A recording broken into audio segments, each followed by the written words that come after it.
Kenapa kita Gen Z lebih sering overthinking? Karena opsi kita banyak banget opsi. Maka dari itu kita sering ngerasa pusing karena satu, opsinya terlalu banyak. Dua, information overload juga. Karena informasinya semakin banyak gitu. Yeah. Dan juga selain itu menurut aku ya Gen Z, aku juga merasakan kita tuh generasi yang agak bingung sih. Karena transisi banget ya. Benar. Dari yang maksudnya kita tumbuh dengan paparan digital yang growth-nya sangat besar, terus kita juga tiba-tiba pas lagi zaman-zaman SMA, kuliah atau lain macam sebagainya, fase-fase itu kita kena yang namanya the pandemic, di mana kita harus belajar semuanya jadi online, kita harus dipaksa untuk beradaptasi itu cepet banget. Jadi makanya we're the confused generation yang mungkin banyak hal yang harus kita adaptasi dan juga asimilasi ke the current condition of the world gitu.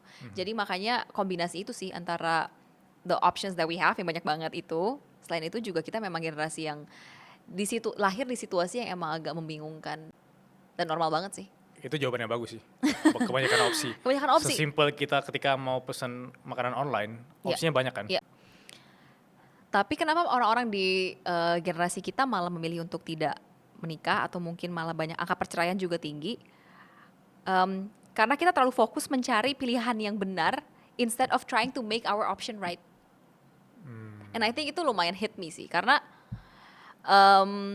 dengan choice yang banyak tadi kita tuh jadinya banyak memikirkan what ifs. Kalau misalnya sama ini gimana ya? Kalau sama ini gimana?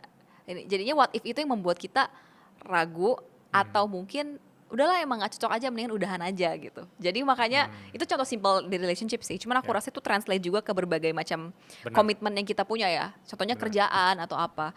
Karena kita trying so hard buat finding the right path, the right person, the right option, to the point yang kita jadinya instead of trying to make the option right, kita malah berusaha untuk mencari-cari terus.